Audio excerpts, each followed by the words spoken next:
교우 여러분 행복한 아침 맞고 계십니까? 12월 25일 월요일 성탄절입니다. 메리 크리스마스.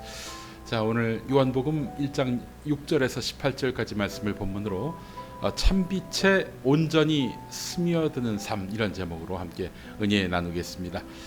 프랜시스크 베이컨의 말입니다. 빛에 대해서 감사하는 마음을 가지기 위해서는 먼저 어둠이 무엇인지를 겪어봐야 한다. 네, 이 이야기입니다. 그렇죠. 빛의 가치를 알려면 어두움이 어떤 것인지를 알아야 하지 않겠습니까? 네, 요한복음 1장 6절에서 18절 말씀 함께 읽도록 하겠습니다. 하나님께서 보내신 사람이 있었다. 그 이름은 요한이었다. 그 사람은 그 빛을 증언하러 왔으니 자기를 통하여 모든 사람을 믿게 하려는 것이었다. 그 사람은 빛이 아니었다. 그는 그 빛을 증언하러 왔을 따름이다. 참 빛이 있었다. 그 빛이 세상에 와서 모든 사람을 비추고 있다. 그는 세상에 계셨다. 세상이 그로 말미암아 생겨났는데도 세상은 그를 알아보지 못하였다. 그가 자기 땅에 오셨으나 그의 백성은 그를 맞아들이지 않았다.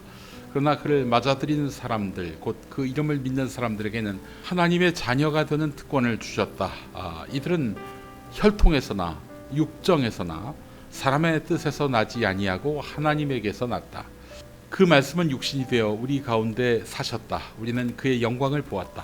그것은 아버지께서 주신 외아들의 영광이었다. 그는 은혜와 진리가 충만하였다. 요한은 그에 대하여 증언하여 외쳤다. 이분이 내가 말씀드린 바로 그분입니다. 내 뒤에 오시는 분이 나보다 앞서신 분이라고 말씀드리는 것은 이분을 두고 말한 것입니다. 그분은 사실 나보다 먼저 계신 분이기 때문입니다. 우리는 모두 그의 충만함에서 선물을 받되 은혜에 은혜를 더하여 받았다. 율법은 모세를 통하여 받았고 은혜와 진리는 예수 그리스도로 말미암아 생겨났다.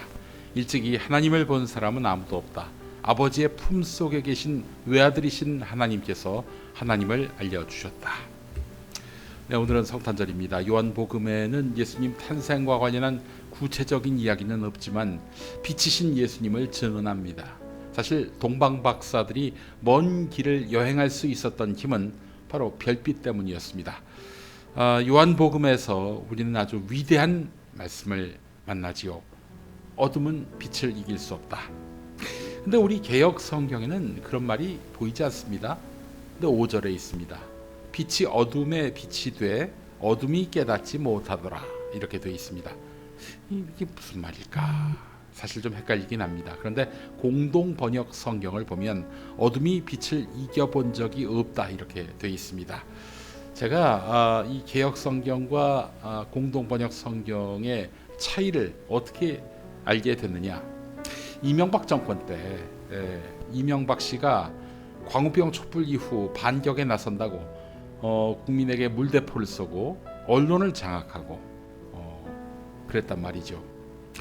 이 나쁜 권력의 발톱을 여지없이 드러낼 때 그때 천주교 정의구현 사재단 신부님들이 용기를 내서 서울 광장에서 정권 규탄 집회를 여셨고 거리 행진을 하셨는데 그때 이제 드셨던 플래카드 문구가 어둠은 빛을 이겨본 적이 없다, 이거였습니다. 우와, 이게 요한복음에 나왔다고?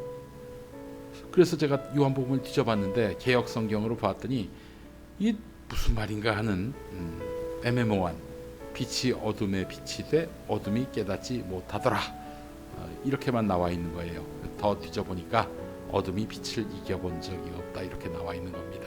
얼마나 위로가 됐는지. 이게 바로 진정한 복음이다 라면서 제가 또한 감격했던 기억이 납니다. 이렇게 빛은 우리 가운데 살아있고 또 역사하는 것입니다. 자, 그런데 말이죠. 10절과 11절을 보겠습니다. 그는 세상에 계셨다. 세상이 그로 말미암아 생겨났는데도 세상은 그를 알아보지 못하였다. 그가 자기 땅에 오셨으나 그의 백성은 그를 맞아들이지 않았다라고 했습니다. 빛이 있지만 사람들이 그 빛을 따라가지 않는다는 겁니다. 왜 그럴까? 빛을 따라간다는 것을 알고 있을 사람들이, 사람들이 말이죠. 정의와 불의를 몰라서 불의를 따라가는 게 아닙니다. 정의와 불의 사이에서 선택 못하는 결정장애, 가진 사람들 대부분도 정의가 무엇인지 압니다. 그러나 정의를 선택하는 순간 닥칠 손해와 불이익 때문에 주저하는 것입니다. 자, 그런 사람은 빛을 따라가는 삶을 살 수가 없어요. 감추고 싶은 게 많으니까 어둠 속에서 숨어 지내기를 바라는 그런 사람들입니다. 자, 빛의 사람, 사실 모든 것이 다 드러나기 때문에 그들은 감출 것도 숨길 것도 없습니다. 빛을 사랑하는 것은 정의를 따르는 것입니다. 우리는 그런 빛 가운데 사는 삶을 살고 있습니까?